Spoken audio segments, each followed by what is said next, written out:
Hello friends, welcome to all of you on your channel science guru the best. Please like and share the video. अगर आप channel पर पहली बार है तो channel को subscribe जरूर करना। आज मैं आपके लिए लेकर आया हूँ sample paper, class 10th sample paper for CBSE term 2 examination, जो आपके एग्जाम्स होने वाले हैं 26 अप्रैल से।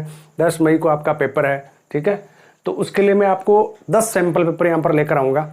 उन 10 सैम्पल पेपर में आपका पूरा जो है जितने भी इंपॉर्टेंट क्वेश्चन है वो सारे उसमें सोल्व हो जाएंगे। आपको क्वेश्चन का पैटर्न समझ में आ जाएगा, किस तरह का क्वेश्चंस वहाँ पर आ रहे हैं। सेम वही पैटर्न है जो 2 मार्क्स, 3 मार्क्स और 4 मार्क्स के क्वेश्चन है। ए बी सी 3 सेक्शन में हमारा पेपर होगा। ए सेक्शन में 7 क्वेश्चन होंगे इंटू 2 मार्क्स, 14 मार्क्स का हमारा सेक्शन ए होगा। फिर सेक्शन बी होगा। सेक्शन बी में 6 क्वेश्चन होंगे, 6 इंटू 3 18 मार्क्स का सेक्शन बी होगा। सेक्शन सी में 2 क्वेश्चन होंगे जो केस स्टडी बेस्ड क्वेश्चन होंगे, 4 मार्क्स के होंगे। तो इस तरह से 40 मार्क्स का आपका पेपर होने वाला है। तो सेम उसी पैटर्न को फॉलो करते हुए जिन चैप्टर में से जो क्वेश्चंस आने वाला है 2 मार्क्स 3 मार्क्स का, कौन से चैप्टर में से जो अकॉर्डिंग टू ब्लूप्रिंट है, वही मैं आपके लिए लेकर आ रहा हूँ सैम्पल पेपर। तो आपकी अच्छी प्रिपरेशन हो जाएगी। इनको आप सोल्व करना।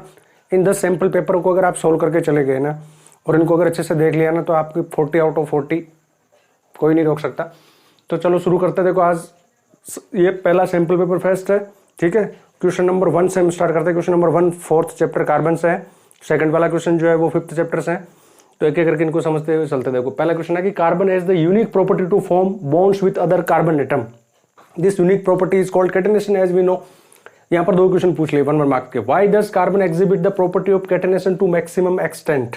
ठीक है, पहला क्वेश्चन को ध्यान से समझो। व्हाई डज, है ना, रीजन बताना। Why does carbon exhibit the property of catenation to maximum extent. भाई कार्बन में जो कैटेनेशन की प्रॉपर्टी होती है ना, self linking property with carbon atom, तो ऐसा सिलिकॉन में भी होता है अप टू 7 और 8 मेंबर, लेकिन कार्बन में मैक्सिमम एक्सटेंट तक होती है। ठीक है, स्ट्रेट होती है, ब्रांच होती है, हमने देखा, ठीक है, ब्रांच बनती है और रिंग भी बनती है इस तरह से। तो ये क्यों होती है, व्हाई इज द रीजन। तो रीजन आपको यहाँ पर है ना बताना है कि भाई ऐसा क्यों होता है। तो ऐसा होता है because of the strong bond between carbon atom, strong covalent bond. तो इसका रीजन हो जाएगा because of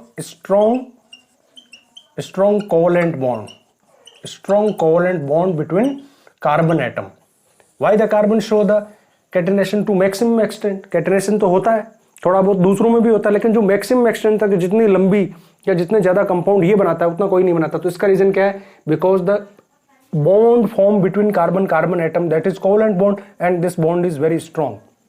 so because of the strong covalent bond carbon can form a long chain, straight chain, ring chain और branch chain. यानी जो catenation है उसका reason है कि कार्बन के बीच में स्ट्रॉन्ग बॉन्ड बनता है, इसलिए। अब यहाँ पर सेकंड क्वेश्चन देखो आप। With a valency of 4, as we know that the carbon has 4 valency, how is carbon able to attain noble gas configuration in its compound. Carbon के कंपाउंड में कार्बन के पास में 4 वैलेंस इलेक्ट्रॉन है और ये नोबल गैस कॉन्फिगरेशन कैसे attain करता है, यहाँ पर आपको बताना है। How is carbon able to attain noble gas configuration. Carbon noble gas configuration कैसे अटेन करता है, तो कार्बन कैसे अटेन करता है, बाई शेयरिंग ऑफ इलेक्ट्रॉन्स। तो इसका आंसर में आपको लिखना है कि by sharing its 4 valence electron with other atom carbon attain it's Nobel gas configuration. जैसे हमने देखा, जैसे ये कार्बन का एक कंपाउंड है कार्बन डाइऑक्साइड CO2, ठीक है। तो यहाँ पर क्या हो रहा है, कार्बन के पास अपने जो 4 इलेक्ट्रॉन है, तो कार्बन 2 इलेक्ट्रॉन तो इधर शेयर कर देगा इसके साथ में, और 2 इलेक्ट्रॉन इधर ऑक्सीजन के साथ में शेयर कर देगा। यहाँ पर ये ऑक्सीजन है, ठीक है। तो जितना ये शेयर करेगा उतना ही जो दूसरा एटम है वो इसके साथ शेयर करेगा। तो बदले में ऑक्सीजन भी अपने 2 इलेक्ट्रॉन यहाँ पर शेयर करता है, ये वाला ऑक्सीजन भी यहाँ पर शेयर करता है। तो 1 single bond means 2 electron, 1 electron of carbon and 1 electron of oxygen, ये होता है, ठीक है। तो इस तरह से ये अपना नोबल गैस कॉन्फिगरेशन, यानी 8 आउटर मोस्ट में 1 इलेक्ट्रॉन होना है तो नोबल गैस कॉन्फिगरेशन है। तो इसके आउटर मोस्ट में 8 इलेक्ट्रॉन कैसे हुए, ये कार्बन है, ठीक है। इसके पास 4 थे, तो 2 तो इधर ऑक्सीजन के साथ शेयर कर दिए, 2 इधर ऑक्सीजन के साथ शेयर कर दिए। बदले में ऑक्सीजन ने भी इसके साथ में ये 2 शेयर करे, इधर वाले ऑक्सीजन ने भी इसके साथ 2 शेयर करे। अब इसके पास 8 हो गए ना आउटर मोस्ट में, ठीक है। ये ऑक्सीजन है तो ये ऑक्सीजन केस में भी रहेंगे, ये ऑक्सीजन है तो ये ऑक्सीजन केस में भी रहेंगे, और ये कार्बन केस में भी रहेंगे। तो अब कार्बन के आउटर मोस्ट में देखो आप कितने 8 इलेक्ट्रॉन हो गए, 4 यहाँ और 4 यहाँ, 8। तो इस तरह से अपना ऑक्टेट कंप्लीट कर लेता है। तो यहाँ पर कैसे कंप्लीट करता है वो बताना है। तो बाई शेयरिंग 4 इलेक्ट्रॉन, इसका आंसर आपको लिखना है by sharing its 4 valence electron with other atom it obtain noble gas configuration.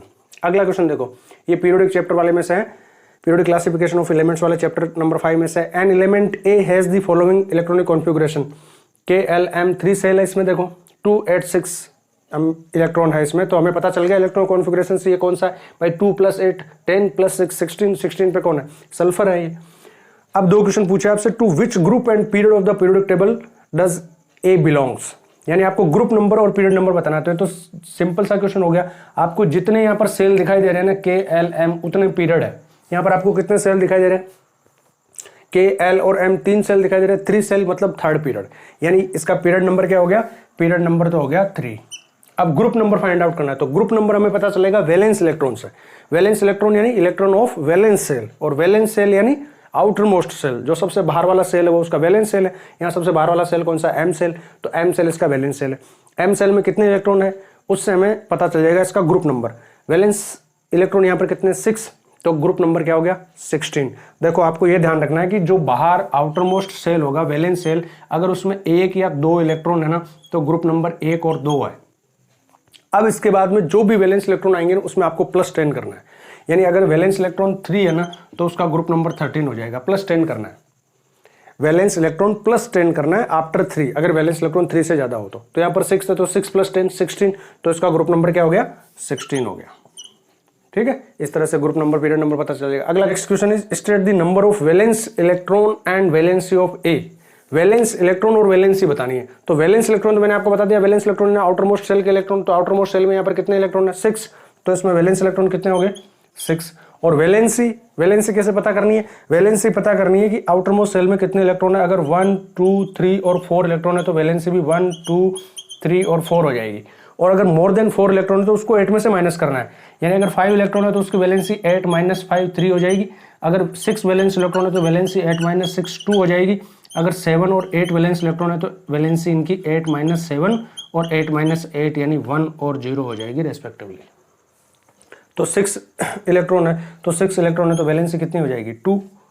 ठीक है, तो नंबर ऑफ वैलेंस इलेक्ट्रॉन कितने हैं इसके पास में 6, आउटर मोस्ट में जितने इलेक्ट्रॉन है, और वैलेंसी कितनी हो जाएगी 6 है तो 8 - 6 2 is the valency and 6 are the valence electron. इस तरह से चलो नेक्स्ट देखते हैं क्वेश्चन नंबर 3।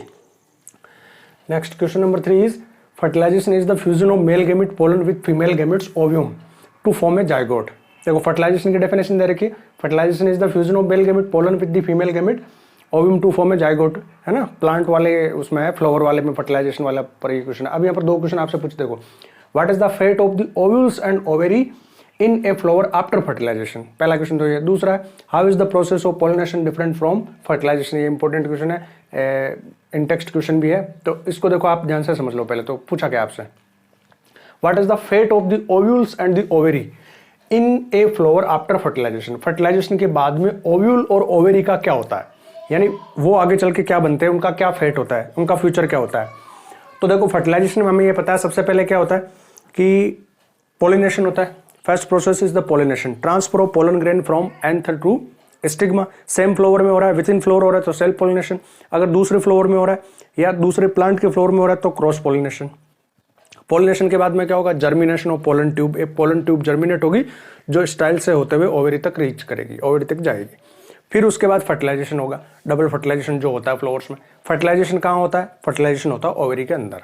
तो फर्टिलाइजेशन के बाद में क्या होता है, फर्टिलाइजेशन के बाद में जितने भी ओव्यूल्स है वो ओव्यूल्स पोलन ग्रेन में जो मेल गैमेट है उसके न्यूक्लियस के साथ में फ्यूज होकर क्या बनाएंगे, सीड।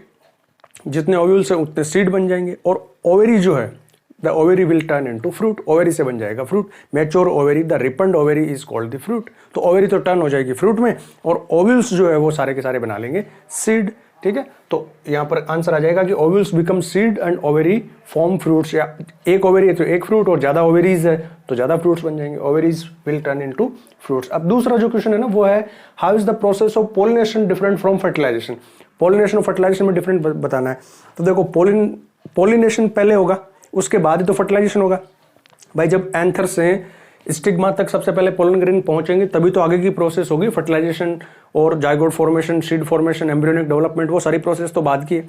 सबसे पहली प्रोसेस ही पॉलिनेशन है। तो पहले तो आप इनको डेफिनेशन फॉर्म में लिख दो कि पॉलिनेशन क्या चीज है और फर्टिलाइजेशन क्या है। Pollination is the transfer of pollen from anther to stigma, whereas fertilization is the fusion of male and female gamete। ठीक है, दो सेकंड पॉइंट लिखना चाहो तो आप 1 नंबर का 1 पॉइंट काफी है, डेफिनेशन मेन डिफरेंस तो यही है। और लिखना चाहो तो इसमें ये लिख सकते हो कि first pollination take place, then after fertilization will take place. Without pollination fertilization can not take place. भाई पहले पॉलिनेशन होगा तभी तो आगे फर्टिलाइजेशन होगा, अगर पॉलिनेशन ही नहीं हुआ तो फर्टिलाइजेशन होगा ही नहीं। लेकिन बिना फर्टिलाइजेशन के पॉलिनेशन हो सकता है, पॉलिनेशन हो गया, उसके बाद में कोई और किसी रीजन से मान लो फर्टिलाइजेशन नहीं हुआ, लेकिन पॉलिनेशन तो हो गया। तो पहले पॉलिनेशन होगा तभी फर्टिलाइजेशन होगा। Without fertilization pollination can take place, but without pollination fertilization can not take place. ये चीज आपको वहां पर बतानी है, ठीक है। अगला क्वेश्चन देखो, Ravi in an experiment, Ravi नाम का कोई बच्चा है मान लो, Ravi in an experiment took a small piece of root tissue from the rose plant and placed in a nutrient medium. He found that each root tissue produced a new rose plant. Name the reproductive process involve in this process. Is the gene possessed by the new rose plant identical or different from the parent plant? देखो ये question है ना tissue culture वाले पे question है। ये type of asexual reproduction है। हमने एसेक्सुअल रिप्रोडक्शन के जो टाइप्स पढ़े, स्पोर फॉर्मेशन, फ्रेगमेंटेशन, बडिंग, ठीक है, वेजिटेटिव प्रोपेगेशन, तो उसी में ये टिश्यू कल्चर भी है। बॉक्स में आपके बुक में थोड़ा सा दे रखा है, उसको पढ़ के जाना, इंपॉर्टेंट है वो। इसमें से कई बार क्वेश्चन पूछे जाते हैं, तो वो मेन चीजें मैं आपको यहाँ पर वापस रिवाइज करा दूंगा।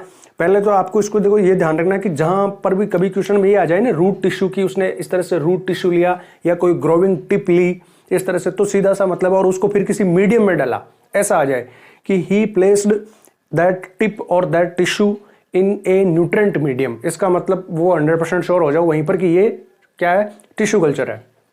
टिश्यू कल्चर में यही होता है कि हम ग्रोविंग टिप लेते हैं, रूट या शूट की जो फास्ट ग्रोविंग टिप होती है ना शुरू में, उसको हम काट के हल्का सा उसका एक पीस लेके और उसको न्यूट्रेंट मीडियम में ग्रो करते हैं, आर्टिफिशियल मीडियम में, लैब में ग्रो करते हैं।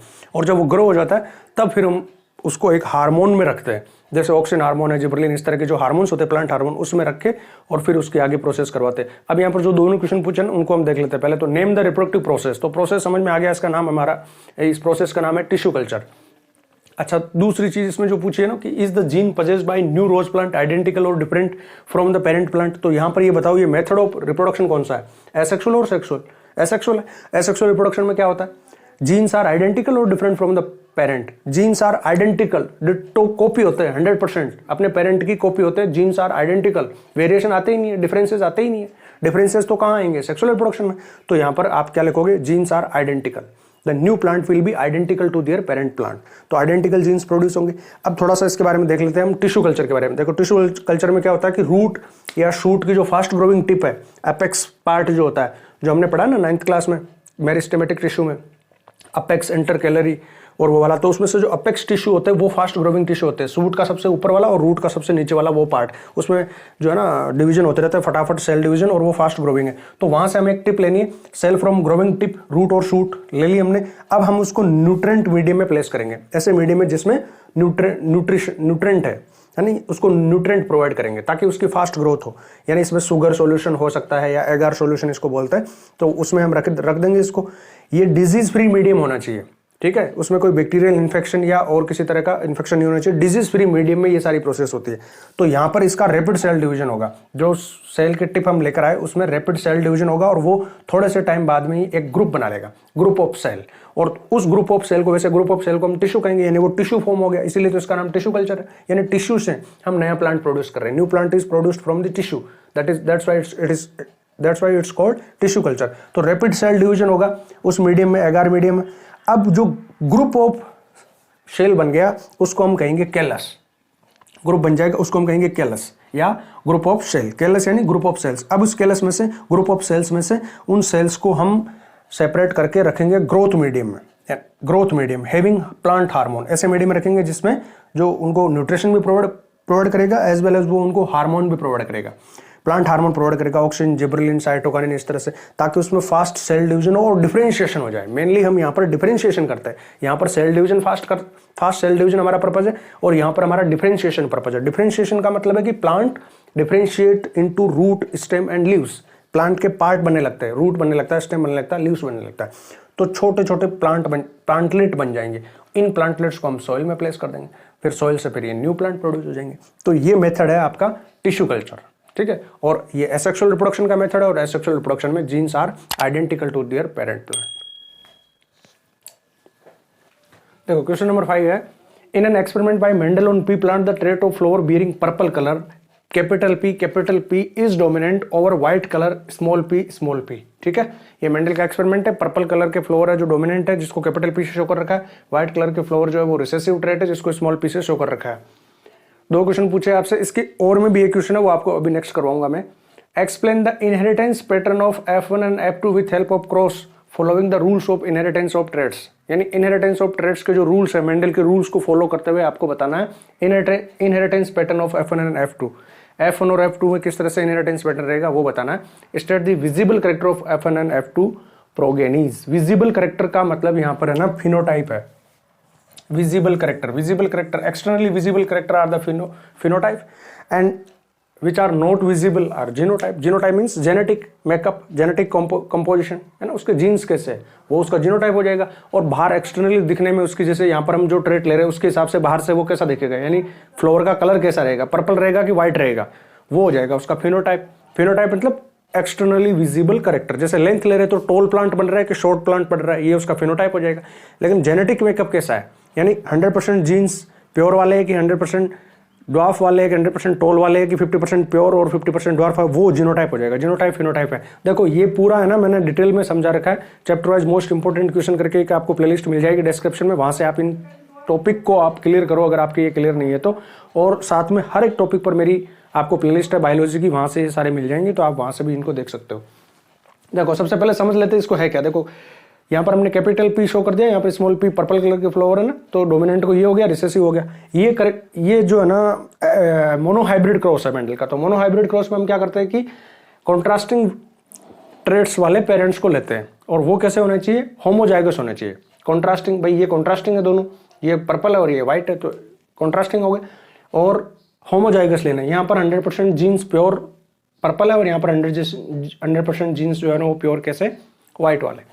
अब इनके गैमेट फॉर्म कर लेते हैं, तो यहाँ पर कैपिटल P दोनों गैमेट यही बन जाएंगे, यहाँ दोनों गैमेट स्मॉल p वाले बन जाएंगे। अब F1 जनरेशन जब आएगी, F1 जनरेशन आएगी तो देखो मैंने आपको क्या बता रखा है कि 1 का 3 के साथ, फिर 1 का 4 के साथ, फिर 2 का 3 के साथ, फिर 2 का 4 के साथ, यानी 1 और 2 का 3 और 4 के साथ करवाना है।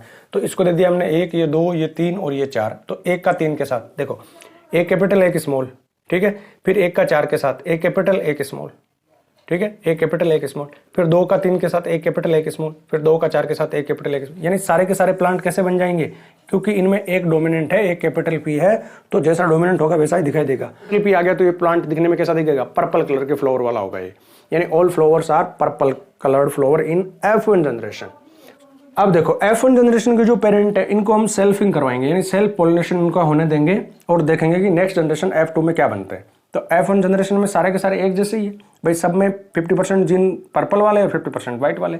तो अब इनके गैमेट हम बना लेते हैं, एक कैपिटल P एक स्मॉल p, यहाँ पर भी एक कैपिटल एक स्मॉल। अब वही आपको फॉर्म करना है, 1 2 3 4 नंबर लगा दो, 1 2 3 4, 1 का 3 के साथ, 1 का 4 के साथ, 2 का 3 के साथ, 2 का 4 के साथ, 1 3 कैपिटल P आ गया, फिर 1 4 एक कैपिटल एक स्मॉल, 2 और 3 एक कैपिटल और एक स्मॉल, फिर 2 का 4 के साथ दोनों स्मॉल वाले। तो यहाँ पर हम देखेंगे कि देखो ये दिखने में ये पर्पल कलर फ्लावर है, ये भी दिखने में पर्पल कलर का फ्लावर है, क्योंकि एक एलील एक जीन यहाँ पर डोमिनेंट है, एक रिसेसिव है तो डोमिनेंट ही अपीयर होगा। यहाँ पर भी एक डोमिनेंट एक रिसेसिव है तो डोमिनेंट ही अपीयर होगा, यही तो लॉ ऑफ डोमिनेंसी है। तो ये तीनों के तीनों फ्लावर दिखने में कैसे दिखेंगे, पर्पल कलर के फ्लावर होंगे ये। और इसमें क्योंकि 100% दोनों के दोनों जीन कैसे रिसेसिव वाले, तो ये दिखने में कैसा होगा, ये व्हाइट फ्लावर वाला होगा। तो एक्सटर्नली विजिबल कैरेक्टर में आपको क्या लिखना है कि in F1 all flowers are purple. F1 में क्या है, all are purple in colour, and in F2 3 flowers are purple and 1 flower is white in colour. ये एक्सटर्नली विजिबल कैरेक्टर या फिनोटाइप हो गया। देखो भाई ये जो सिचुएशन बनती है ना, इसको हम कहते हैं होमोजाइगस। जब दोनों के दोनों एलील जो जीन के है ना, वो दोनों के दोनों कैसे हो, सेम हो, या तो दोनों कैपिटल P हो या दोनों स्मॉल p हो। ये दोनों सिचुएशन जो 1 और 4 है ना, ये होमोजाइगस कंडीशन है। ये वाली कंडीशन जो है ना वो हेटेरोजाइगस कंडीशन है।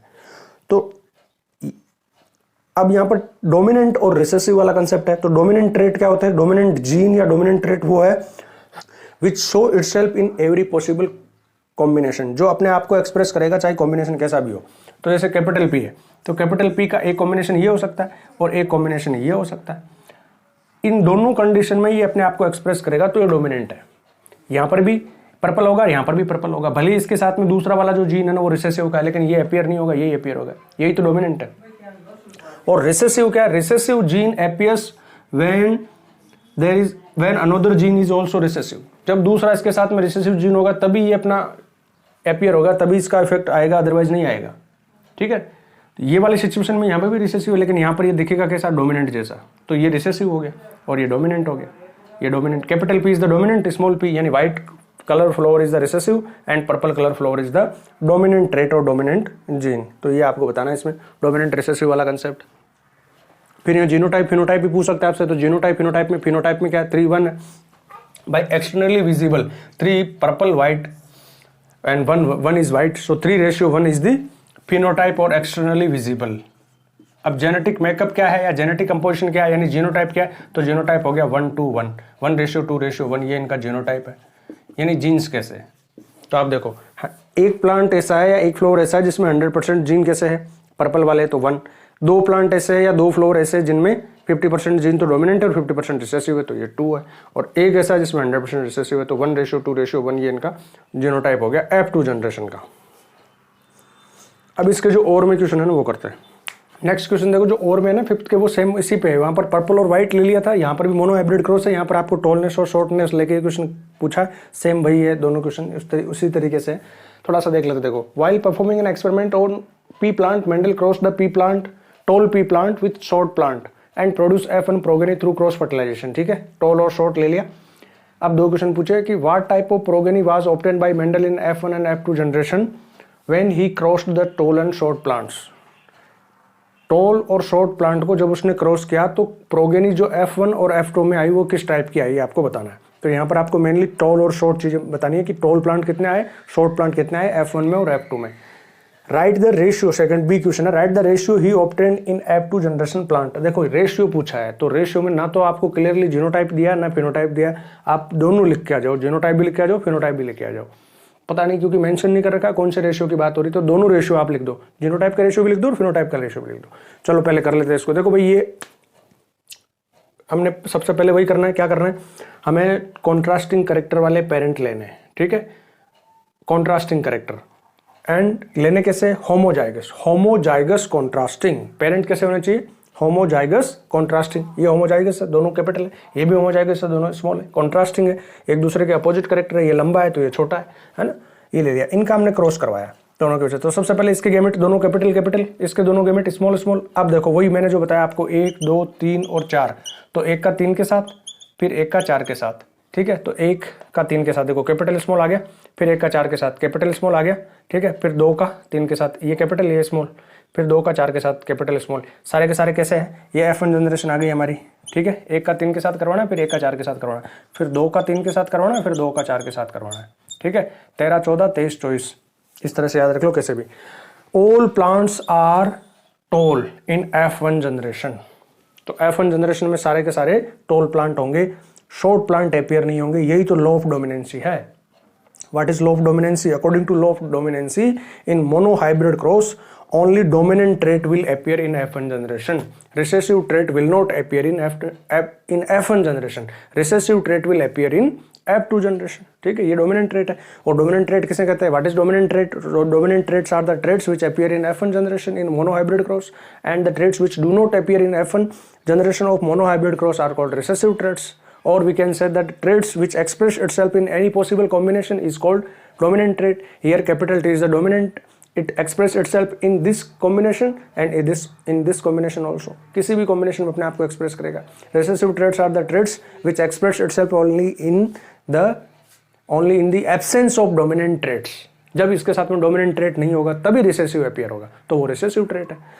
अब देखो ये आ गई F1 जनरेशन, तो F1 जनरेशन के जो प्लांट है वो अभी F2 जनरेशन में हमारे लिए यहाँ पर पेरेंट है, तो ये पेरेंट्स हो गए, इनके हमने बना लिए गेमेट, कैपिटल स्मॉल, तो एक कैपिटल एक स्मॉल आ गया।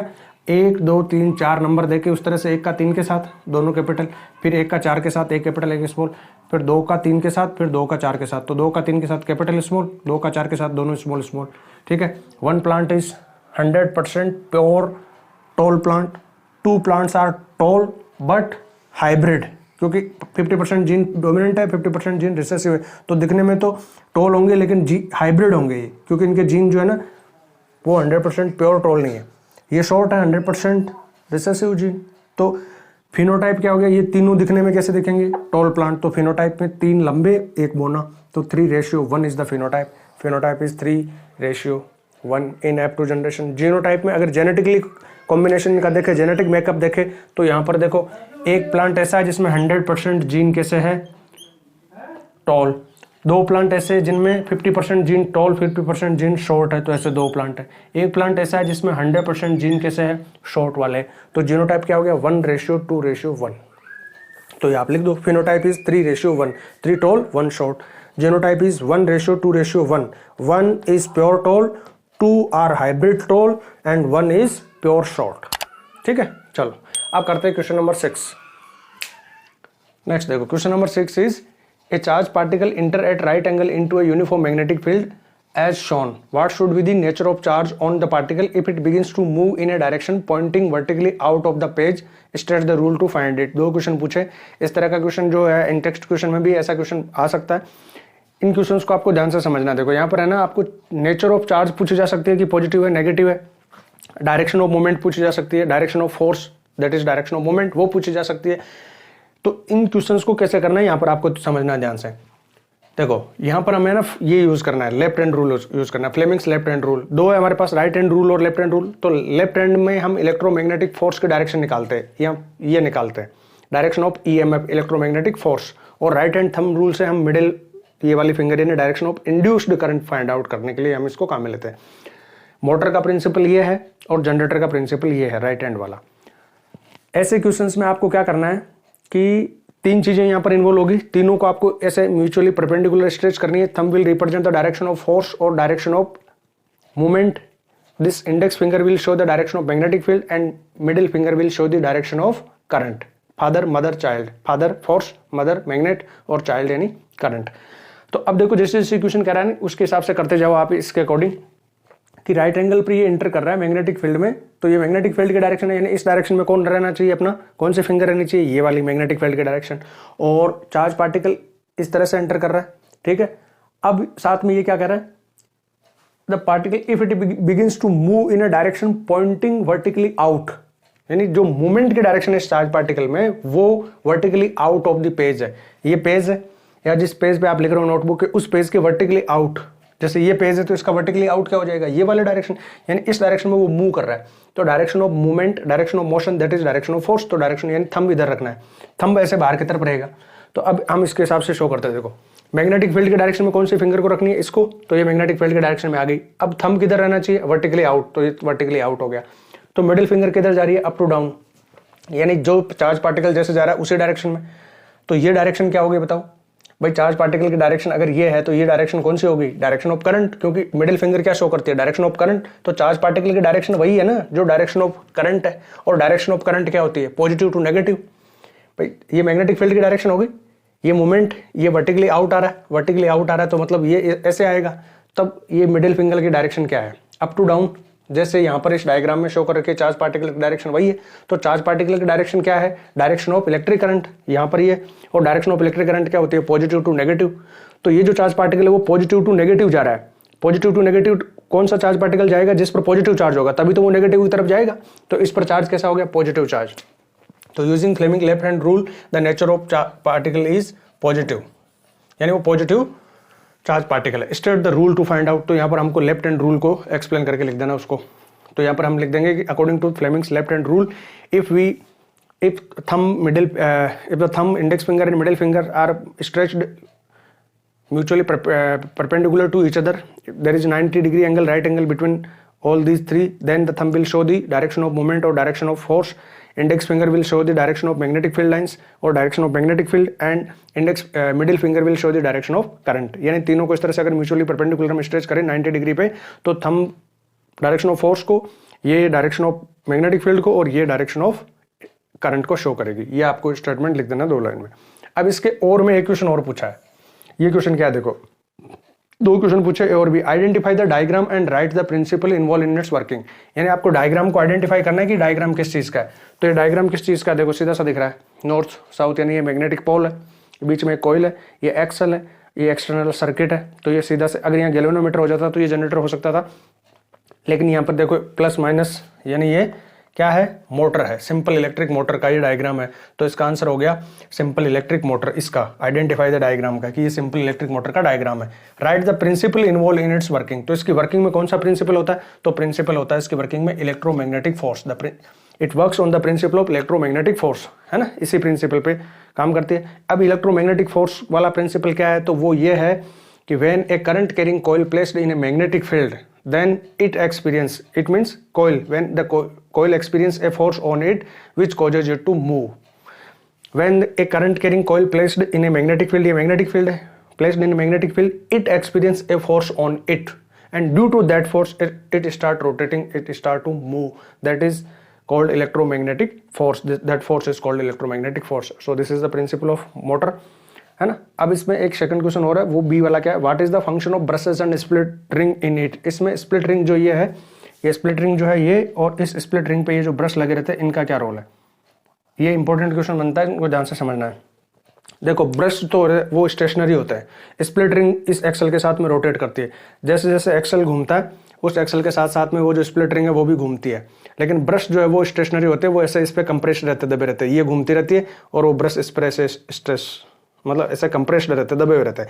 ब्रश का काम केवल एक्सटर्नल सर्किट से जो करंट आ रहा है वो करंट कॉइल को पास करना है, जस्ट, ठीक है भाई। ये ब्रश यहाँ पर है, ये एक्सटर्नल सर्किट से जो करंट आ रहा है वो इस ब्रश से इसको पास हो रहा है, कॉइल को पास होकर जा रहा है। तो ब्रश का फंक्शन तो क्या हो गया, transfer of current between coil and external circuit. Easy transfer of current from external circuit to the coil is the function of brushes. अब स्प्लिट रिंग का क्या फंक्शन है उसको हमें ध्यान से समझना है। तो देखो स्प्लिट रिंग यहाँ पर काम करते हैं एज ए कम्यूटेटर। कम्यूटेटर क्या होता है, तो कम्यूटेटर वो डिवाइस होती है जो एवरी हाफ रोटेशन के बाद में करंट के डायरेक्शन को चेंज कर दे। Commutator is a device which can change the direction of current after every half rotation of the coil. तो यहाँ कम्यूटेटर का काम करता है ये स्प्लिट रिंग जो है ना करंट की डायरेक्शन चेंज करती है। जैसे अभी इसमें करंट जो है ना इस डायरेक्शन में है, अब ये इस तरफ जब आ जाएगी तब इसमें करंट की डायरेक्शन ये नहीं रहेगी, इसके अपोजिट हो जाएगी। अगर यही सेम डायरेक्शन ऑफ करंट रहेगी ना तो इसमें रोटेशन नहीं हो पाएगा, ये कॉइल एक बार हाफ रोटेशन कंप्लीट करके बस वहीं रुक जाएगी जब तक हम करंट की डायरेक्शन चेंज नहीं करेंगे। करंट की डायरेक्शन चेंज करने की वजह से ही ये कंप्लीट ऐसे कंटिन्यूसली रोटेट करती जाएगी, घूमती जाएगी। तो हर हाफ रोटेशन के बाद में after every half rotation the direction of current in the coil should be changed so that the coil can continuously move, continuously rotate. That's why we are using the commutator or we are using the split ring. तो split ring का function यहाँ पर क्या हो गया, it reverse the direction of current after each half rotation of the coil so that coil keep rotating continuously. This is the function of commutator or split ring. ये अच्छा question है, important है, ध्यान से समझ लेना इसको, ये आ सकता है, ठीक है। तो ये 6 क्वेश्चन हो गया। अब लास्ट क्वेश्चन हमारा पार्ट ए का बचा है, वो हम करते हैं question number 7। Question number 7 is, देखो वाटर, ये एक एक्वाटिक फूड चेन का एग्जांपल दे रखा है आपको, डायग्राम भी बना रखा है यहाँ पर, मैंने डायग्राम नहीं बनाया, आपको ऐसे ही समझ में आ जाएगा। वाटर, देन जू प्लैंक्टन, फाइटोप्लैंक्टन हो सकता है यहाँ पर पहले, जू plankton, small fish, large fish, fish eating birds. ये इस तरह से एक एक्वाटिक फूड चेन है। साथ में परसेंटेज दे रखी है डीडीटी की, ये सैम्पल पेपर में भी डीडीटी वाला क्वेश्चन आया था, ठीक है। देखो डीडीटी 0.003 ppm पार्ट पर million, 0.04 ppm, 0.5 ppm, 2 ppm, 25 ppm। हम क्या देख रहे हैं, percentage of DDT is increasing at every tropic level and maximum concentration is at highest level। यही तो बायोमैग्निफिकेशन है। बायोमैग्निफिकेशन क्या होता है और इनकी परसेंटेज हर लेवल पे क्यों इंक्रीज होती है, अगर ये आपको समझना है ना तो बायोमैग्निफिकेशन वाला मेरा एक वो वीडियो है, वहां पर आप देखो, अच्छे से समझ में आ जाएगा कि क्यों इंक्रीज होती है, इतनी मल्टीपल ऑर्डर में क्यों इंक्रीज होती है। अब यहाँ पर क्वेश्चन है, the concentration of DDT in various trophic level was found as shown, इस तरह से है। Explain how the biomagnification of DDT was affected the bird population. Bird population को किस तरह से DDT की परसेंटेज अफेक्ट करेगी। क्वेश्चन ऐसे बन सकता है कि what is this phenomena non, इस फिनोमेना का नाम क्या है, ऐसा पूछा जा सकता है। Biomagnification, why the percentage is increasing, ऐसा पूछा जा सकता है। हार्मफुल इफेक्ट पूछे जा सकते हैं, ठीक है। तो किसी तरह से भी ये बायोमैग्निफिकेशन पे इंपॉर्टेंट टॉपिक है, ये इस पे क्वेश्चन बन सकता है। Biomagnification is the process by which the percentage of harmful chemical increases at every tropic level of the food chain and maximum concentration, maximum amount of these harmful chemicals found at the highest tropic level, and it badly affect the human being because human being is at the highest level, at the higher tropic level in a food chain। किसी भी food chain में human being की position last में ही होती है, तो जो last में होती है वहां पर इनकी मैक्सिमम कंसंट्रेशन होगी। तो देखो इसका आंसर आपको कैसे करना है। अब ये बर्ड्स को कैसे अफेक्ट करेगा, DDT की ज्यादा परसेंटेज बर्ड्स में होने से बर्ड्स पर क्या क्या बैड इफेक्ट होंगे। तो देखो मेन बैड इफेक्ट ये होगा कि DDT जो है ना वो एक ऐसा केमिकल है जिनसे इनकी कैल्शियम मेटाबॉलिज्म अफेक्ट हो जाएगी। तो बर्ड्स में कैल्शियम कम बनेगा, कम बनेगा तो जो इनके एग होते हैं, एग का जो बाहर का सेल होता है, कवरिंग जो होती है, that of covering of the egg is called egg shell. That egg shell is made up of calcium. Calcium metabolism affect होगा डीडीटी से, तो कैल्शियम की थिनिंग हो जाएगी, यानी बहुत ज़्यादा कैल्शियम उनके पास में नहीं है, तो एग सेल जो होंगे ना वो वीक होंगे, वीक बनेंगे, तो ब्रेकिंग हो जाएगी, है ना। Pre mature birth of babies, तो इस वजह से बहुत सारे जो उनके बर्ड्स के एग होंगे उनमें से जो चूजे है वो बनेंगे नहीं, बर्ड्स बनेंगे ही नहीं, है ना, बर्ड्स डेवलप ही नहीं होंगे, तो उनकी पॉपुलेशन डिक्रीज हो जाएंगी। प्री मेच्योर बेबी बर्थ एक तरह से प्री मेच्योर हैचिंग हो जाएगी, premature hatching of the eggs, that's why the birds population will decreases. Answer इस तरह से लिख देना, स्क्रीनशॉट ले लो इसका। Biomagnification of DDT leads to increase in its concentration at the higher trophic level, its highest concentration is higher concentration or highest concentration in birds leads to the disturbance in their calcium metabolism, इनका calcium metabolism disturb हो जाएगा। This causes the premature breaking of eggs in the birds, premature breaking of egg, maturation से पहले ही egg जो है वो hatch हो जाएंगे, ब्रेक हो जाएंगे, due to the thinning of egg shell, egg shell thin होने की वजह से एग सेल ज्यादा मोटा नहीं बन पाएगा, कैल्शियम है नहीं इनके पास ज्यादा, दस biomagnification of DDT will decrease the bird population. इसके और में एक क्वेश्चन है जो गार्बेज डिस्पोजल वाली प्रॉब्लम पर है, इसमें आपको और भी कुछ दिया जा सकता है, कोई इंसिडेंट देके दे सकता है कि का आप जो है ना, जैसे किसी रोड पे आप गार्बेज की हीप देख रहे हो, गार्बेज की वजह से कोई एक्सीडेंट हो गया, कहीं पर जाम लग गया, या कहीं पर फायर कोज हो गई इस तरह से, या बैड स्मेल हो रही है, फॉल स्मेल हो रही है, बहुत सारी वहाँ पर बैक्टीरिया और इस तरह से मॉस्किटो स्प्रेड हो रहा है, मलेरिया स्प्रेड हो रहा है, ऐसा कुछ करके मतलब गार्बेज डिस्पोजल वाली प्रॉब्लम पर आपसे कोई क्वेश्चन एक ऐसा केस स्टडी टाइप का बना के आपसे पूछा जा सकता है, एक सिचुएशन बेस्ड क्वेश्चन बन सकता है। The biology teacher Ravi was discussing the issue of garbage disposal in the class to find out a solution to the problem of garbage. दो क्वेश्चन आपसे पूछे, ए है suggest any one measure to manage the garbage we produce, how we can manage the garbage that we produce, यानी सीधे सीधे आपको ये बताना है कि हम कम कैसे बनाए, गार्बेज को कम कैसे प्रोड्यूस करें, गार्बेज का जो अमाउंट है उसको कैसे कम करें। तो आपको यहाँ पर कुछ पॉइंट आप लिख सकते हो, जैसे अगर बायोडिग्रेडेबल वेस्ट है तो हम उसको बायोगैस जनरेट करके या उसका कंपोस्टिंग कर सकते हैं, उसका वर्मी कंपोस्टिंग कर सकते हैं, और सबसे मेन चीज़ ये है, ये पॉइंट हम कि segregation in safe disposal, we should segregate the garbage at the point of generation. जैसे घर में कचरा बन रहा है तो उसका पहले प्रॉपर सेग्रीगेशन होना चाहिए, biodegradable non biodegradable waste should be segregate, should be separated, then we should finish or then we should dispose the biodegradable waste by the biodegradable methods like biogas generation, composting or vermi composting, and we should dispose of the non biodegradable waste by incineration, भट्टी में जला के, या और जो भी safe method है उन तरीके से हम उनको डिस्पोज कर सकते हैं। बी क्वेश्चन यहाँ पर है कि as an individual what we can do to generate the least garbage, हम कम गार्बेज कैसे बना सकते हैं, एज एन इंडिविजुअल हमारा क्या रोल हो सकता है, what we can do, explain with at least one point, एक पॉइंट से आपको डिस्कस करना है। तो देखो as an individual what we can do, तो ये आप पॉइंट लिख देना, सबसे अच्छा पॉइंट यही है कि as an individual we should adopt 3R principle, that is reduce, reuse and recycle the garbage, recycle the materials और waste. We should reduce the resources, we should reduce the amount of garbage, हमें amount of garbage कम से कम बनाना चाहिए।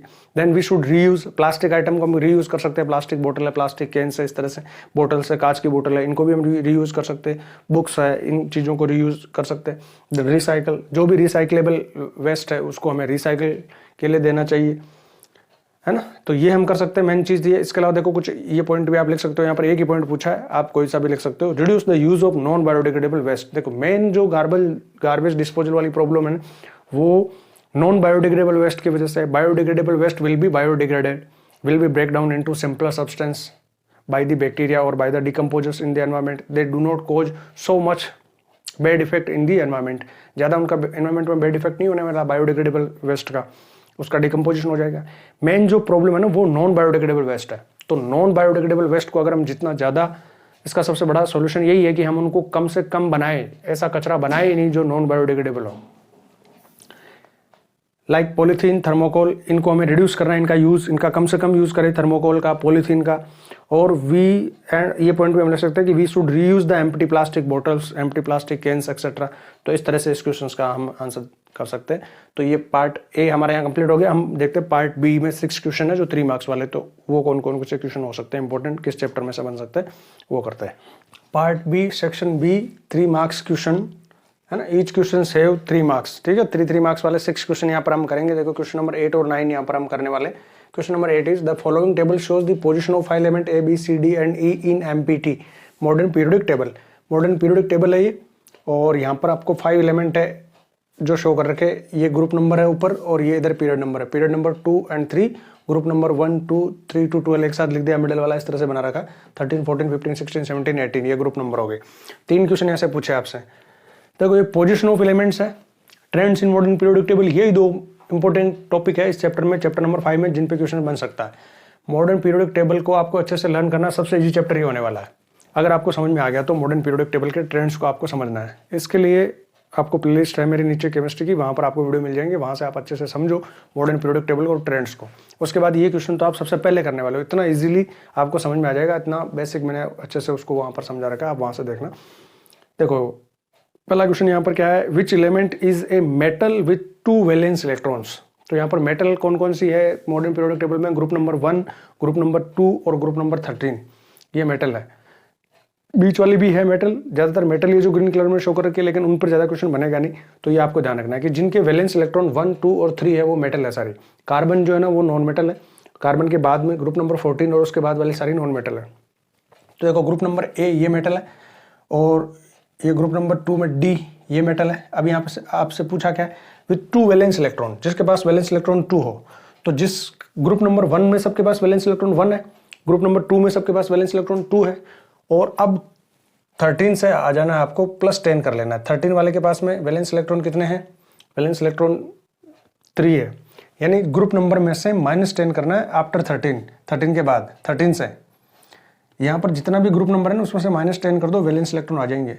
यहाँ 13 - 10 3, valence electron 3 होंगे इनके पास। यहाँ वैलेंस इलेक्ट्रॉन 4 होंगे, यहाँ वैलेंस इलेक्ट्रॉन 5 होंगे, इसके पास 5 वैलेंस इलेक्ट्रॉन है, इसके पास 7 वैलेंस इलेक्ट्रॉन है, उसके पास 8 वैलेंस इलेक्ट्रॉन है। तो इस क्वेश्चन का आंसर तो ये हो गया जिसके पास में 2 वैलेंस इलेक्ट्रॉन और मेटल हो।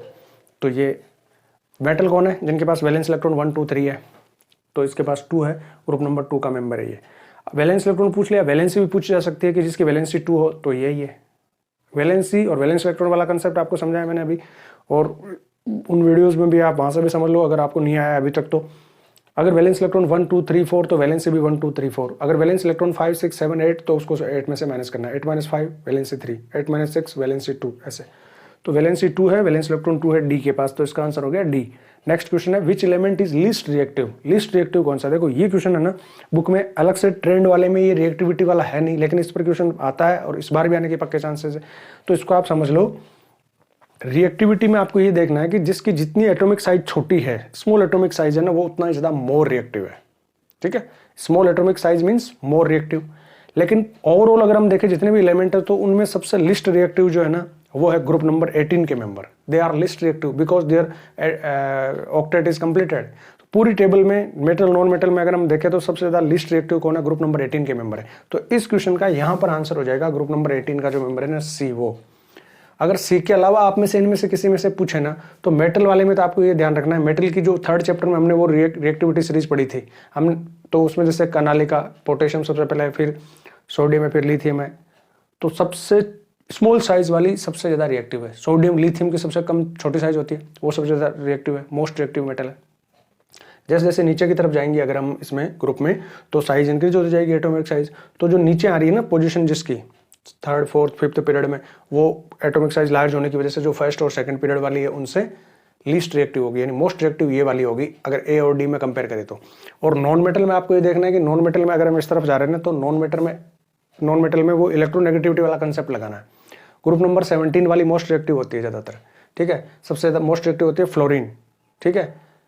उसके बाद ऑक्सीजन, फिर नाइट्रोजन और फिर क्लोरीन है। तो साइज नीचे की तरफ जाएंगे, साइज इंक्रीज हो रही है तो रिएक्टिविटी डिक्रीज होती जाएगी, यानी जिसकी जितनी स्मॉल एटॉमिक साइज है वो उतना ज़्यादा रिएक्टिव होगा, ठीक है। और इस तरफ जाने पर रिएक्टिविटी इनकी इंक्रीज होती है। अगर जैसे मान लो हम यहाँ पर ऑक्सीजन, नाइट्रोजन, ऑक्सीजन और यहाँ पर ये बी पर कौन है, फ्लोरीन, अगर इस तरफ जाए, ठीक है ना, ग्रुप नंबर कौन सा है, 2nd ही ना। अगर हम इस तरफ जाएंगे ना तो सबसे इस तरफ रिएक्टिविटी इंक्रीज होती जाएगी क्योंकि साइज डिक्रीज हो रही है। भाई इफेक्टिव न्यूक्लियर चार्ज इंक्रीज होने की वजह से इस तरफ जाने पर सेम पीरियड में साइज क्या होगी, डिक्रीज हो जाएगी, ऐसा। तो वहाँ आपको और डिटेल में समझ में आ जाएगा, जिसका लिंक आपको नीचे दे रखा है मैंने डिस्क्रिप्शन में, वहाँ से आप देखो वो वीडियोस, वहाँ से आपको और क्लियर हो जाएगा ये चीज़। Which element is least reactive, तो यहाँ पर तो आंसर सी हो गया। Out of A and B which has smaller atomic size, small atomic size, which one is more metallic, which one is less metallic, which one is more non metallic, less non metallic, ऐसा कोई सा भी question इनमें से आपको comparatively पूछा जा सकता है, यहाँ पर कुछ भी बन सकता है। तो ये ट्रेंड आपको क्लियरली आने चाहिए, तभी आप ये कर पाओगे। ए और बी में से कौन सा जो स्मॉलर एटॉमिक साइज है, तो ये ए है और ये बी है। तो हम क्या कर रहे हैं, हम मूव कर रहे हैं किसमें, पीरियड में, ठीक है। When we move in a period from left to right, atomic size decreases, why, because effective nuclear charge is increasing, यहाँ इफेक्टिव न्यूक्लियर चार्ज इसके पास में ज्यादा है, इसलिए आउटर मोस्ट के जो इलेक्ट्रॉन है वो थोड़े से श्रिंक हो जाएंगे, तो ये साइज इसकी जो है स्मॉल हो जाएगी, B. So B is the answer. Question number 9 देखो, दो क्वेश्चन पूछे ए और B. List 2 reasons for a carbon forming a large number of compound, why carbon form large number of compound, तो इसके तो 2 रीजन है, कैटेनेशन और tetravalency, ठीक है। केवल आपको 2 रीजन ही बताने, इनके बारे में डेफिनेशन वगैरह बताना चाहो तो वो भी आप लिख सकते हो, कोई दिक्कत नहीं है। Catenation is the property to self linking property of carbon atom to form a straight chain और ब्रांच चेन और रिंग, है ना। अपने ही कार्बन के एटम के साथ में जुड़कर लंबी लंबी चेन बनने की जो प्रॉपर्टी है catenation, self linking property of carbon atom. Tetravalency, 4 valency, because of the 4 valency of carbon, carbon can form bond और covalent bond with 4 other atoms and can form so many compounds. एक और point इसमें है, वो है small atomic size of the carbon. Because of the small atomic size of carbons the compound forms are very stable, that's why it can form large number of compounds. अब ये B में पूछा give reason why the carbon compound, ये properties of covalent compound वाला है, तो इन पे भी क्वेश्चन बन सकता है, ये भी इंपॉर्टेंट है। Have low melting and boiling point, carbon compound के मेल्टिंग और बॉइलिंग पॉइंट लो होते हैं, आयोनिक कंपाउंड के हाई होते हैं।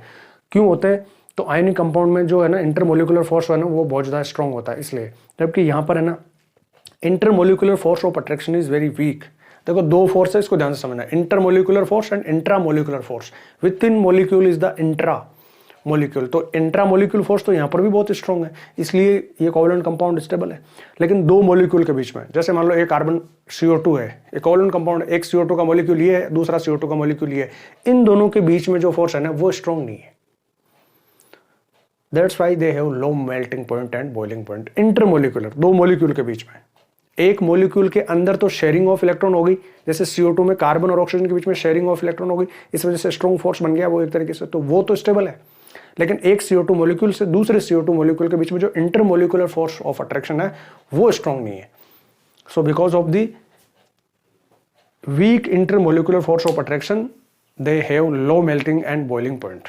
नेक्स्ट क्वेश्चन इसमें है कि why carbon compound do not conduct electricity in molten state. देखो इलेक्ट्रिसिटी कौन कंडक्ट करेगा, which can produce free ions, which can produce free charge, और वो चार्ज जब फ्लो होगा, मूव करेगा, तभी तो इलेक्ट्रिसिटी कंडक्ट होगी। So in molten state they do not produce charge, do not produce ions. Ions कौन प्रोड्यूस करता है, चार्ज कौन प्रोड्यूस करता है, आयोनिक कंपाउंड। ये आयोनिक कंपाउंड नहीं, कोवेलेंट कंपाउंड है, क्योंकि वो लूजिंग और गेनिंग ऑफ इलेक्ट्रॉन नहीं होती, यहाँ पर शेयरिंग ऑफ इलेक्ट्रॉन होती है। So no free charge, no free ions that can flow, that's why they do not conduct electricity in molten state, because in molten state they do not produce ions, they do not produce charges। ठीक है, ये इसका answer हो गया। Next question number 10। Next question देखो 10, in humans there is a 50% probability of the birth of a boy and 50% of a girl, justify the statement on the basis of the mechanism of sex determination in human beings. Simple question है, आ सकता है, ये आपको है ना exercise करके बताना है इस तरह से, ठीक है, ये क्रॉस करके डायग्राम बना के और बाकायदा पूरा लिख के बताना है। आंसर क्या लिखना है वो आप ये देखो, इसमें जो लिखा हुआ है ना इस तरह से आप लिख सकते हो, ये आंसर जो आप इस इमेज में देख रहे हो उस हिसाब से। देखो यहाँ पर है ना, ये आपको समझना है, मोनो हाइब्रिड क्रॉस वाला जो है ना वही सिस्टम पूरा है। जैसे हमें पता है कि फादर में XY क्रोमोसोम्स होते हैं और मदर में XX क्रोमोसोम्स होते हैं। What chromosome is given by the parent, it will decide whether it will be a boy और it will be a girl. ये गैमेट फॉर्मेशन हो गया, XY से X और Y, इधर मदर में X और X हो गया, 1 का 3 के साथ ये 1, ये 2, 1 का 3 के साथ ये 1 है, ये 2 है, ये 3 है और ये 4 है। 1 का 3 के साथ करवाओ, फिर 1 का 4 के साथ करवाओ, फिर 2 का 3 के साथ करवाओ, फिर 2 का 4 के साथ करवाओ, इस तरह से। तो 1 का 3 के साथ XX, 1 का 4 के साथ XX, फिर 2 का 3 के साथ XY, फिर 2 का 4 के साथ में XY। 50% probability of boys and 50% probabilities of girls, इस तरह से। अब ये आंसर जो है ना वो इस तरह से आपको लिखना है कि there are 46 chromosomes in human beings, out of 46, 44 are the autosomes, 2 are the sex chromosomes. These 2 sex chromosomes are in male or father are heterozygous condition, one is X and another one is the Y. In mother the condition or combination is homozygous and both are the XX. So female contribute X chromosome, always X chromosome, whereas father can contribute X and Y. If father is contributing X chromosomes, then it will be a girl child. If father is contributing Y chromosome, then it will be boy child. So that statement is true, that there is a probability of 50% probability of girl child and 50% probability of boy child. Next, question number 11 is, calculate the total cost of running the following devices in the month of March if the rate of 1 unit of electricity is ₹7. Electric iron of 1000 watt for 3 hours daily. Electric refrigerator of 500 watt for 12 hours daily. देखो ये question है ना electricity वाले chapter में से सबसे simple question इस chapter का जो न्यूमेरिकल हो सकता है ना वो ये क्वेश्चन है. ठीक है, यहाँ पर आपको पूछा क्या है, कॉस्ट पूछी है, total cost of running the following devices, cost निकालनी है. तो देखो कॉस्ट निकालने के लिए हमको क्या करना है, पर यूनिट पहले हमें नहीं 1 यूनिट की कॉस्ट मालूम होनी चाहिए कि what is the cost of 1 unit energy. Unit is the unit of energy. KWH को हम यूनिट कहते हैं, किलोवाट आवर. किलोवाट वाट की बड़ी यूनिट है किलोवाट. किलोवाट और वाट किसकी यूनिट है, पावर की. पावर इंटू एच, आवर किसकी यूनिट है, टाइम की. तो P इंटू टी क्या होता है, energy. Energy is power into time. क्यों होता है, क्योंकि पावर क्या होता है, power is the rate of energy transfer, E upon T. यहाँ से अगर हम E का फॉर्मूला बनाएंगे तो क्रॉस इंटू करेंगे तो एनर्जी का फॉर्मूला P इंटू टी हो गया, है ना. तो हमें कॉस्ट निकालने के लिए 1 यूनिट की कॉस्ट मालूम होनी चाहिए. फिर जितनी टोटल कंज्यूम्ड यूनिट है उसको हम मल्टीप्लाई कर देंगे 1 यूनिट कॉस्ट से, तो टोटल हमारा कॉस्ट निकल के आ जाएगा. तो हमें यहाँ पर हमें ये पहले पता ये करना है कि कितनी टोटल एनर्जी कंज्यूम करेगी इलेक्ट्रिक आयरन और कितना रेफ्रिजरेटर कंज्यूम करेगा. जितनी यूनिट में एनर्जी कंज्यूम करेंगे किलोवाट आवर में, उसको हम पर कॉस्ट यानी ₹7 से इंटू कर देंगे, मल्टीप्लाई कर देंगे. तो हम पहले निकालते हैं इलेक्ट्रिक आयरन की, जिसकी पावर ये है और टाइम इतना है. अच्छा, मंथ ऑफ मार्च से ध्यान रखना, मार्च में कितने डेज होते हैं, 31 डेज होते हैं. तो इलेक्ट्रिक आयरन की पावर कितनी है, 1000 वाट. हमें किलोवाट आवर में आंसर लेके आना 1 यूनिट किलोवाट आवर में, तो हम किलोवाट में लेंगे पावर को और टाइम को आवर में लेंगे. तो ये तो आवर में दिया हुआ 3 आवर, ये भी आवर में दिया हुआ है. यहाँ पर देखो ये वाट है और यहाँ पर वाट है, तो इनको किलोवाट में चेंज कर लेंगे पहले. तो 1000 वाट अपॉन 1 किलोवाट में कितने वाट होते हैं, 1000 वाट, तो डिवाइड बाई 1000 कर देंगे. भाई किलो का मतलब होता है 1000, so 1 kilowatt is equal to 1000 watt. 1000 upon 1000, 1 kilowatt is the power of electric iron. Refrigerator की पावर क्या होगी, 500 वाट. 500 अपॉन 1000 एंड 0.5 किलोवाट आ गई. अब नंबर ऑफ डेज मार्च में कितने होते हैं, 31 डेज होते हैं. तो एनर्जी का फॉर्मूला ये होता है P into T into D. D यानी नंबर ऑफ डेज हमने यहाँ पर लिख दिया, क्योंकि जितना टाइम हम पर डे कंज्यूम कर रहे हैं उसको फिर टोटल नंबर ऑफ डेज से भी तो मल्टीप्लाई करेंगे. तो मार्च के 31 डेज से यहाँ पर मल्टीप्लाई कर देंगे. तो ये हमारे पास आ गई 1 kilowatt P T 3 hour per day हम इसको यूज़ कर रहे हैं, और 31 डेज होते हैं मार्च में, तो टोटल 93 यूनिट यानी 93 किलोवाट आवर. इसी तरह से इसकी रेफ्रिजरेटर की power into time into D days, power 0.5 kilowatt, और 12 आवर पर डे हम इसको रन कर रहे हैं इंटू 31 डेज ऑफ मार्च. तो ये आ गया 186 kWh यानी कि 186 यूनिट. टोटल एनर्जी कितनी होगी, दोनों को हम प्लस कर लेंगे, 93 प्लस 186 279. 279 है. टोटल कॉस्ट निकालनी है, energy in unit, total energy consumed in unit 279 multiply by cost per unit, that is ₹7. इनको इंटू करने पर ये आ गया 1953 रुपीज़. तो इस तरह से क्वेश्चन कर लेंगे. नेक्स्ट देखते हैं question number 12. Next question number 12 जो है ना, ये भी इलेक्ट्रिसिटी वाले चैप्टर में से न्यूमेरिकल क्वेश्चन है. रेसिस्टेंस पर बेस्ड है. रेसिस्टेंस पर based question 2 question sample paper में थे. सैम्पल पेपर में जो क्वेश्चन थे ना, उस टाइप के क्वेश्चन आ सकते हैं. सैम्पल पेपर को बिल्कुल इग्नोर नहीं करना है कि भाई सैम्पल पेपर में जो दे दिया क्वेश्चन वो देगा नहीं. CBSE ने ऐसा कई बार किया है कि जो सैम्पल पेपर में क्वेश्चन दिए सेम उसी टाइप के क्वेश्चन वापस जो मेन पेपर था उसमें भी दिए. तो वो भी करके जाना है आपको, अच्छे से समझ के जाना है. सैम्पल पेपर में के जो क्वेश्चन है सैम्पल पेपर में जो अभी CBSE ने रिलीज़ किया था, उसमें अगर आप में किसी को डाउट है तो सैम्पल पेपर सॉल्यूशन के नाम से आपको नीचे डिस्क्रिप्शन में मिल जाएगा. वहाँ से आप उनको देखो, एक एक क्वेश्चन को समझो. देखो, find the effective resistance between point A and B. ये जो सर्किट है इसमें पॉइंट A देखो ये यहाँ पर है और पॉइंट B यहाँ पर. इनके बीच में इफेक्टिव रेसिस्टेंस कितना है. इफेक्टिव रेसिस्टेंस का मतलब हो गया कि total resistance of the circuit, क्योंकि सर्किट में सारे के सारे रेसिस्टर जो है वो सारे पॉइंट A और B के बीच में लगे हुए हैं. ठीक है. एक क्वेश्चन इसमें ये है कि इफ ए 12 वोल्ट बैटरी, अगर मान लो ये बैटरी 12 वोल्ट है, is connected in this circuit, then find the reading of ammeter. Ammeter की रीडिंग फाइंड आउट करो. एमीटर की रीडिंग मतलब इलेक्ट्रिक करंट. एमीटर यहाँ लगा हुआ है, total current of the circuit ही होगा. ठीक है. यहाँ पर जो करंट इसमें से निकलेगा पूरा का पूरा यहाँ से जाएगा, तो टोटल करंट सर्किट का फाइंड आउट करना है. सबसे पहले ये कर लेते हैं इफेक्टिव रेसिस्टेंस यानी total resistance between point A and B. अब देखो बिटवीन पॉइंट ए और बी में टोटल रेसिस्टेंस कितना होगा, तो एक 2 ओम यहाँ पर है, 4 ओम और 2 ओम ये एक सिस्टम है जो पैरेलल में, और फिर वापस एक 2 ओम का ये सीरीज में ही है। इसको अगर सीधा करेंगे तो सीरीज में आ जाएगा। सबसे पहले सिस्टम को सोल्व करना है।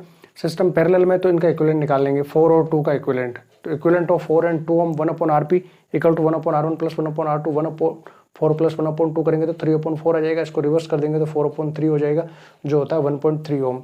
तो इनका इक्विवेलेंट आ गया 1.3, ये 1.3 यहाँ रख देंगे।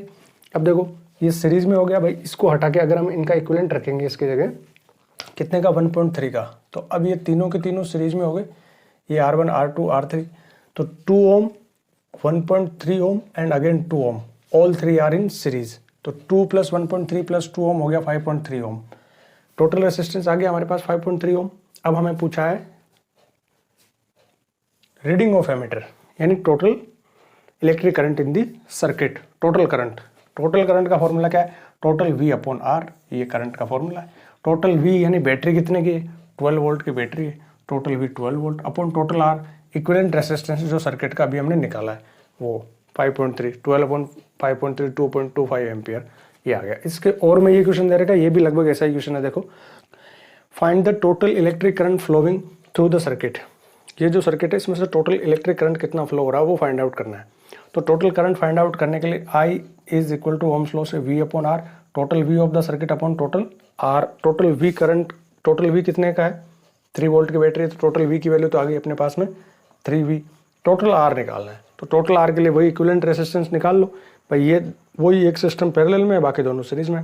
पैरेलल वाले का पहले निकाल लेंगे equivalent, 1/RP is equal to 1/R1 plus 1/R2, 1/6 plus 1/3, एक 6 है एक 3 है, इन दोनों का इक्विवेलेंट आ गया। देखो करेंगे इस तरह से तो 3/6 यानी 6/3 यानी 2 ओम।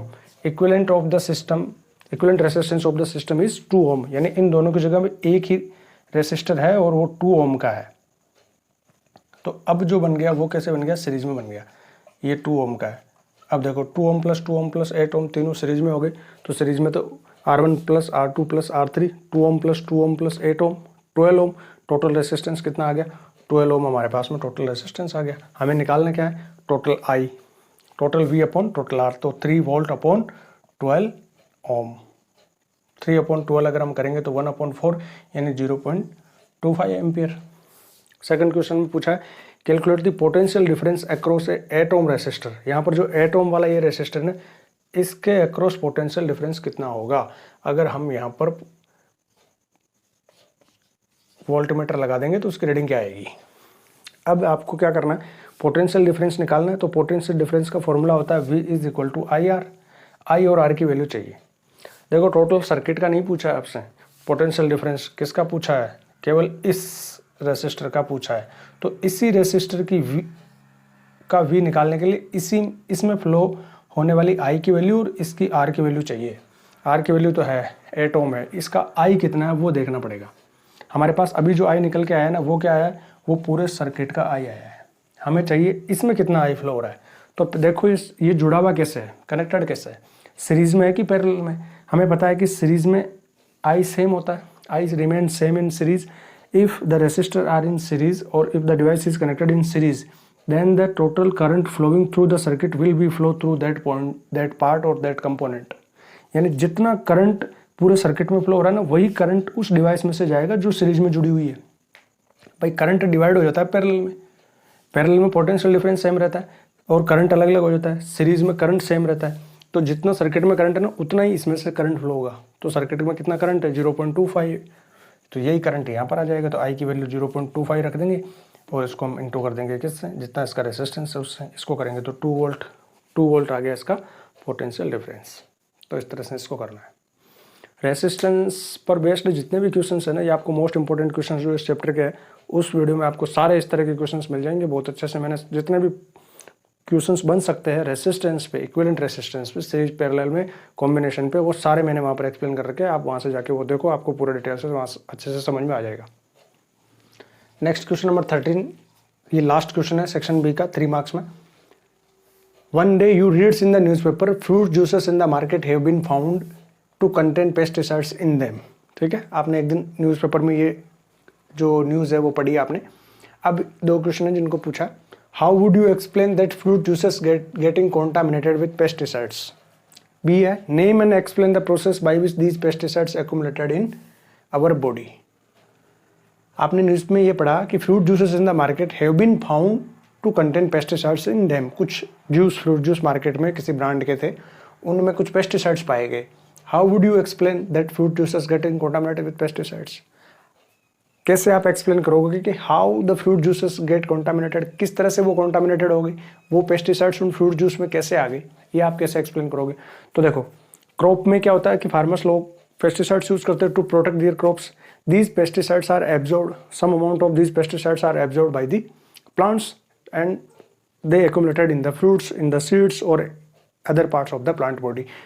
तो इस तरह से उनमें आ गए वो, because these are non biodegradable pesticides. Some pesticides such as DDT है ना, इस तरह के है जो नॉन बायोडिग्रेडेबल है, इनका बायोडिग्रेडेशन नहीं होगा, न तो ये डाइजेस्टेबल है, न ये रिलीज आउट होते हैं बॉडी से, तो ये एक्यूमुलेटेड होते जाएंगे, प्लांट बॉडी में एक्यूमुलेट हो जाएंगे। जो प्लांट को कंज्यूम करेगा उस दूसरे ऑर्गेनिज्म में, चाहे वो एनिमल है या ह्यूमन बीइंग है, हम लोग हैं, जब हम उस कॉन्टामिनेटेड फूड को, कॉन्टामिनेटेड प्लांट को, उस कॉन्टामिनेटेड फ्रूट को जब हम कंज्यूम करेंगे तो वो पेस्टिसाइड्स हमारी बॉडी में आ जाएगा और हमारी बॉडी में प्लांट्स में जितना है ना उससे ज़्यादा होगा, यानी प्रोग्रेसिवली इंक्रीज होगा। The percentage of this harmful chemical progressively increases at each trophic level of the food chain.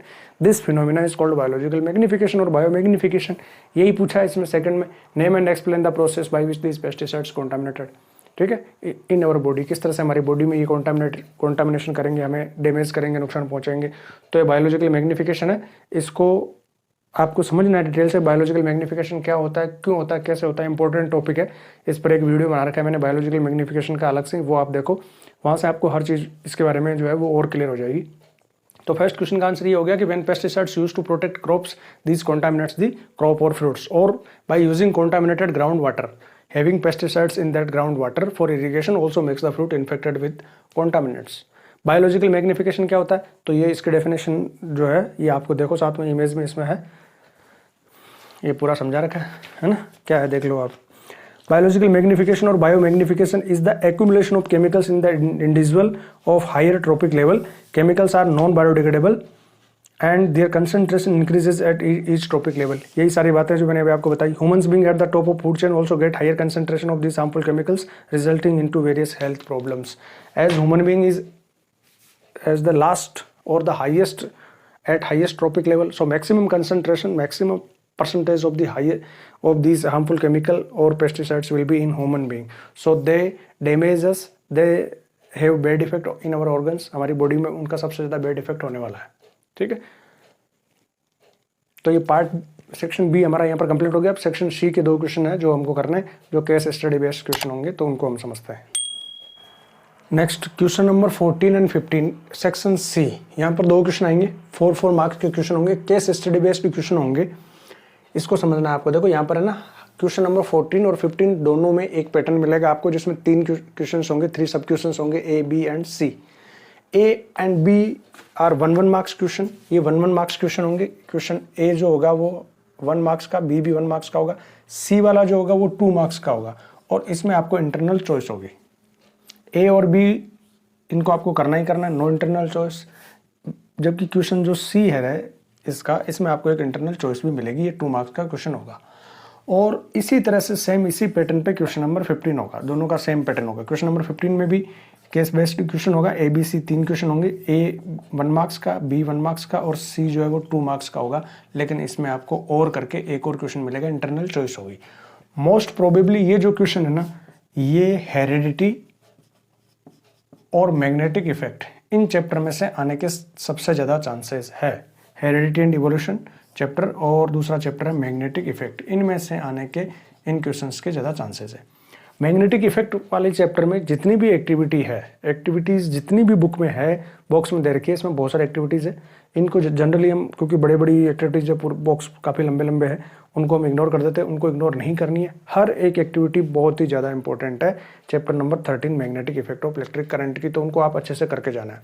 हर एक डायग्राम को आप खुद से ड्रॉ करो, उनको समझो डायग्राम कैसे बनाना है एक्टिविटी के, भले वो बहुत सिंपल है लेकिन फिर भी आपको बना के उनको जाना है और उनको करके जाना है।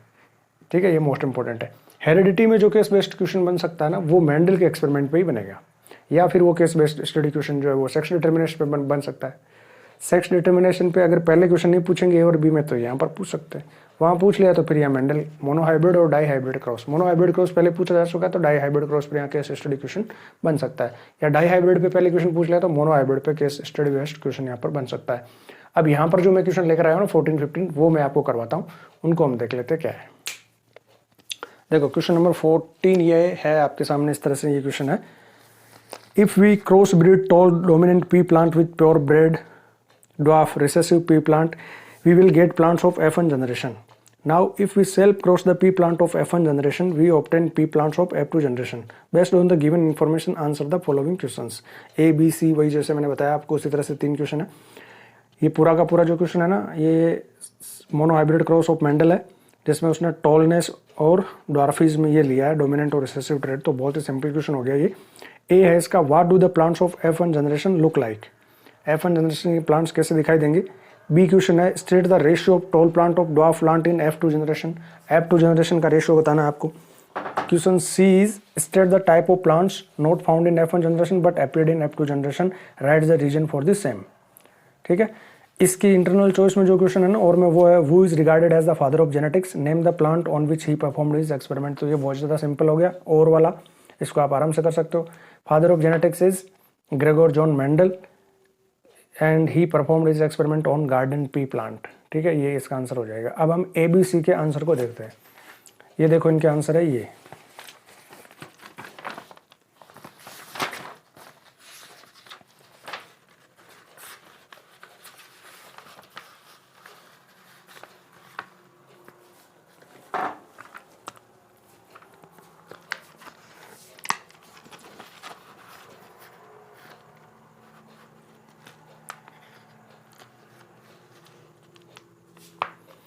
भाई F1 जनरेशन के प्लांट कैसे दिखाई देंगे, तो all F1 plants are toll, है ना। कंपोजिशन क्या होगा, सबका कंपोजिशन ये होगा, जितने भी चारों प्लांट्स होंगे उनका यही कंपोजिशन होगा। ठीक है, मोनोहाइब्रिड क्रॉस मैंने आपको पहले बताया, सेम उसी तरह से करना। बी क्वेश्चन में क्या पूछा, state the ratio of tall plant to dwarf plants in F2 generation. Tall और ड्वार्फ का रेशियो बताना है। तो टॉलनेस ड्वार्फनेस ये क्या है, फिनोटाइप है कि जीनोटाइप, फिनोटाइप। तो फिनोटाइप बता दो, टॉल प्लांट से ड्वार्फ प्लांट का फिनोटाइप क्या है, 3:1। ठीक है, और क्वेश्चन जो सी पूछा है ना वो है, state the type of plant not found in F1 generation but appeared in F2 generation and give the reason for the same. तो रिसेसिव प्लांट्स है वो F1 में नहीं मिलेगा आपको, F2 में मिलेगा।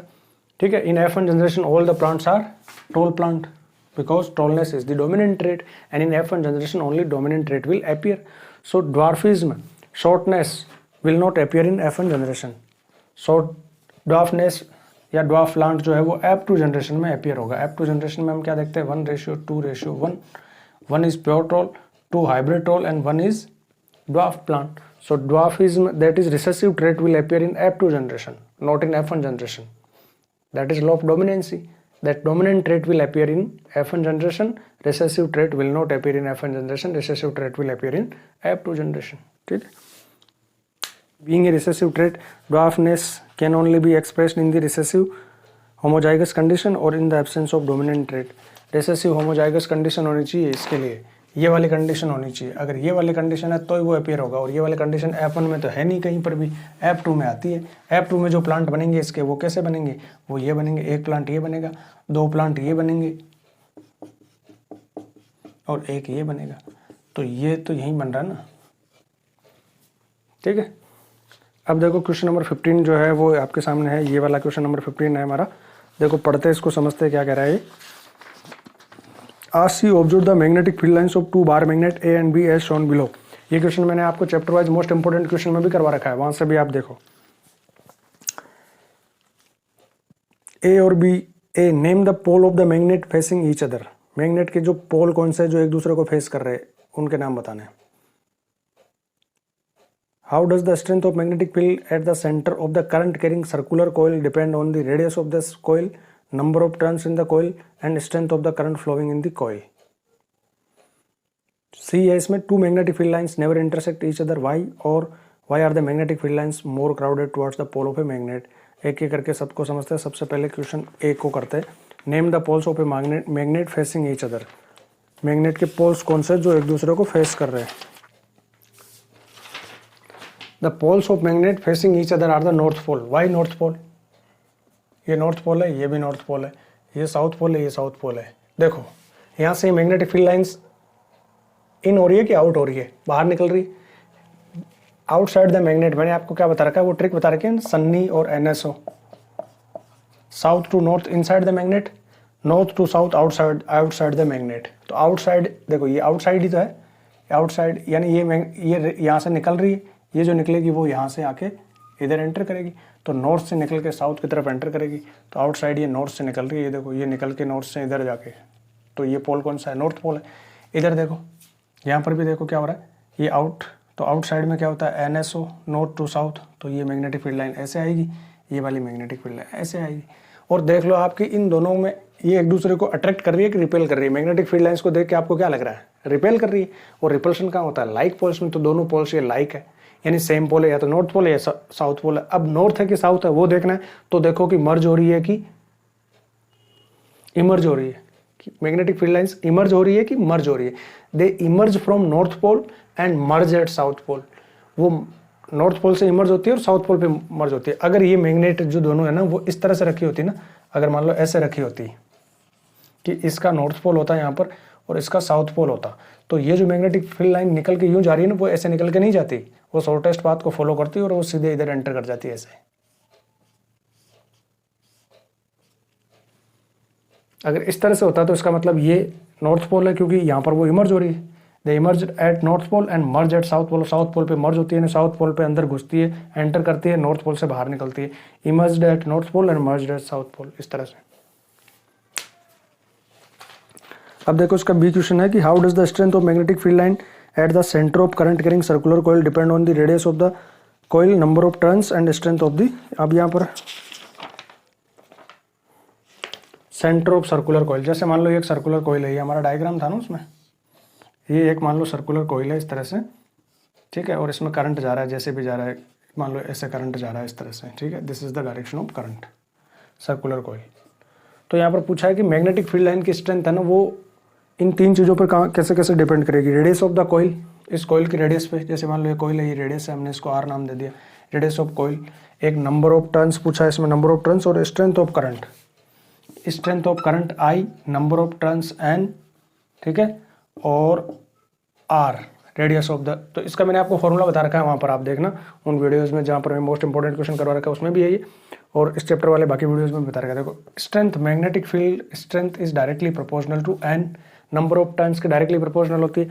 मोर number of turns of circular coil means more stronger the magnetic field.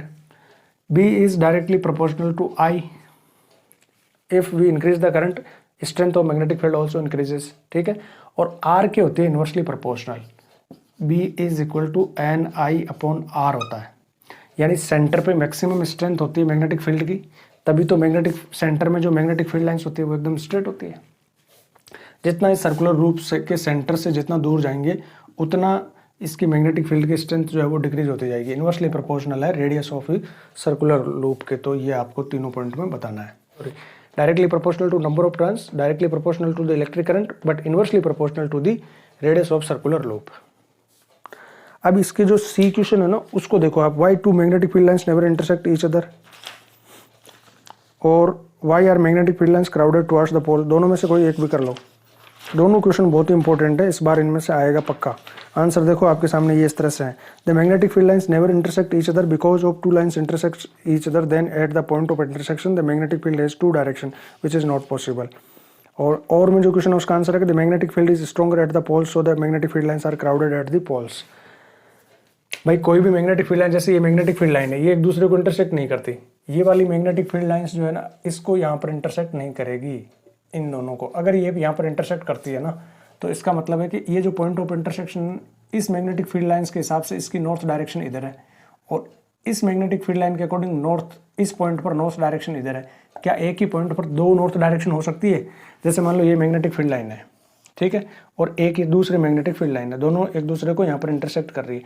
तो इस पॉइंट ऑफ इंटरसेक्शन पे मैग्नेटिक फील्ड लाइन ए और बी हम नाम दे देते हैं। According to magnetic field line A the north direction is in this direction, according to magnetic field line B the north direction is in this direction. तो क्या यहाँ से इस पॉइंट से नॉर्थ इधर भी हो सकती है और इधर भी हो सकती है, ऐसा हो सकता है क्या? नहीं ना, यहाँ से नॉर्थ इधर ही है एक सेम डायरेक्शन में। अब मैं कह दूँ कि इधर भी नॉर्थ है, इधर भी नॉर्थ है ना, तो आप क्या बोलोगे? सर पगला गए हो क्या, है ना? That is not possible. ये पॉसिबल नहीं है कि एक ही पॉइंट पर दो नॉर्थ डायरेक्शन हो या two direction at a point, not possible. That's why two magnetic field line never intersect each other. अब जो सेकंड क्वेश्चन पूछा है ना, वो क्या है? वो ये, why are magnetic field line more crowded towards the pole of a bar magnet. Bar magnet के पोल्स पे मैग्नेटिक फील्ड लाइन, जैसे ये बार मैग्नेट है, तो इस बार मैग्नेट की फील्ड लाइंस की अगर हम देखते हैं ना, तो field lines are more crowded at the poles. भाई यहाँ तो दूर दूर रहती है, लेकिन पोल पे आती है ना तो बहुत पास पास दिखती है या हो जाती है, और हो जाती है, दिखती क्या होती है।